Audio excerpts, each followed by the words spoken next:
Rebonjour à tous et à tous, ça fait la deuxième vidéo de la journée et cette fois-ci je vais vous montrer comment faire un shuriken. Donc très léger, excellent et je vais vous montrer tout ça. Donc et je vais aussi vous montrer comment faire un petit couteau sympathique, mais qui coupe pas, qui est vraiment sans danger. Donc voilà. Et je trouve vraiment sympathique. C'est une de mes armes préférées avec ce shuriken. Voilà.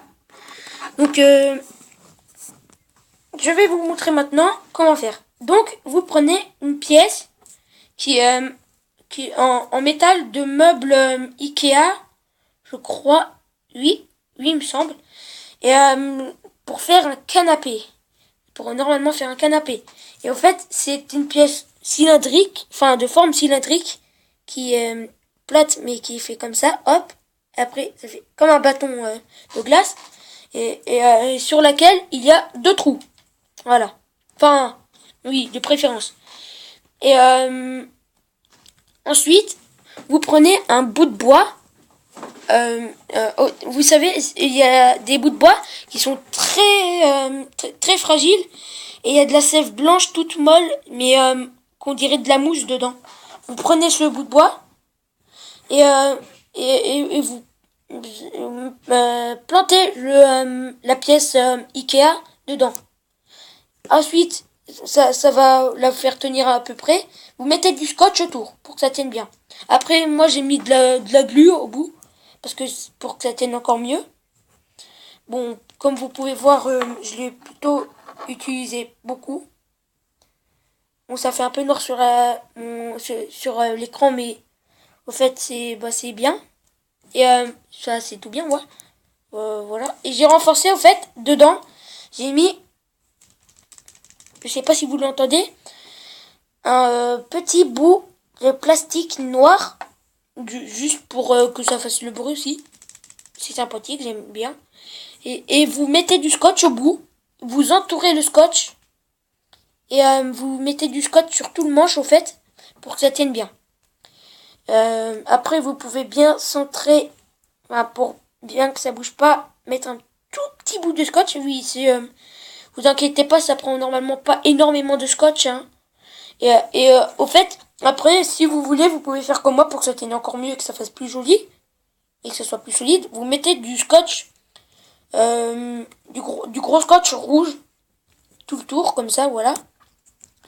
Et si vous voulez, vous pouvez remettre un peu de scotch au bout, ça fait un petit dégradé, et un petit bout de scotch là, mais je l'ai pas fait parce que je préfère ça.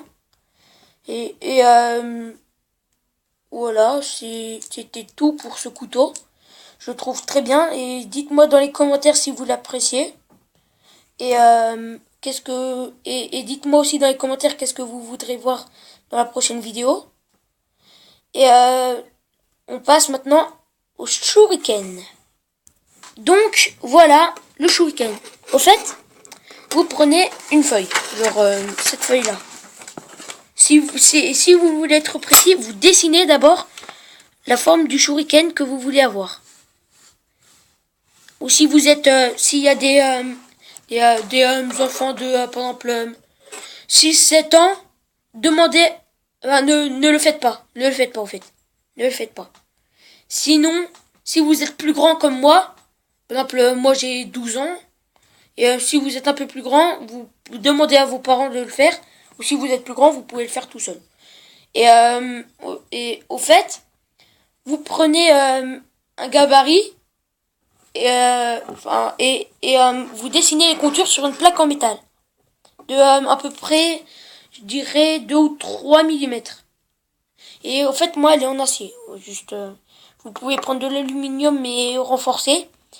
Et au fait, vous découpez la forme, et après vous venez biseauter avec une meuleuse ici, là, sur les bords, pour que ça soit bien rond, bien nickel.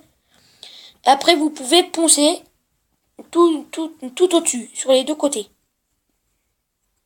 Comme ça, voilà. Après, c'est bien lisse. Et je sais pas si vous voyez, on voit les reflets.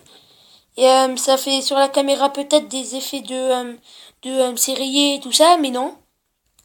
C'est juste que c'est un peu, il y a un peu de terre dessus, mais elle est propre. Et de ce côté-là aussi, un peu, sauf là un petit peu, voilà. Et vous venez aussi biseauter les bords pour que ça soit plus ou moins tranchant et pointu, voilà. Après, vous pouvez repasser un petit coup de meuleuse au bout pour que ça soit plus sympa.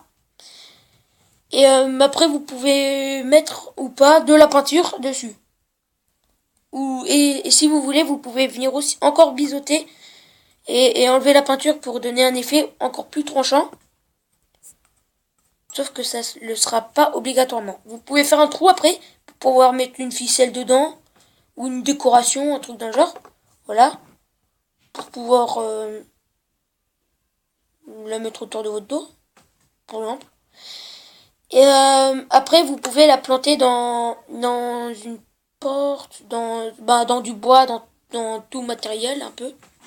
Dans tout matériau. Et je vais faire un petit test. Donc voilà, j'ai mis une couche de plusieurs feuilles. Lui a une épée, elle est à mon frère, car j'ai un frère youtubeur lui aussi. Et je sais pas si ceux qui regardent cette vidéo le connaissent parce qu'il venait de commencer à peine sa chaîne YouTube, comme moi d'ailleurs. Il s'appelle, son nom, Anthony Fisher, sur sa chaîne YouTube. Et au fait, c'est son vrai nom dans la vraie vie, du coup, c'est son épée, au fait, ça.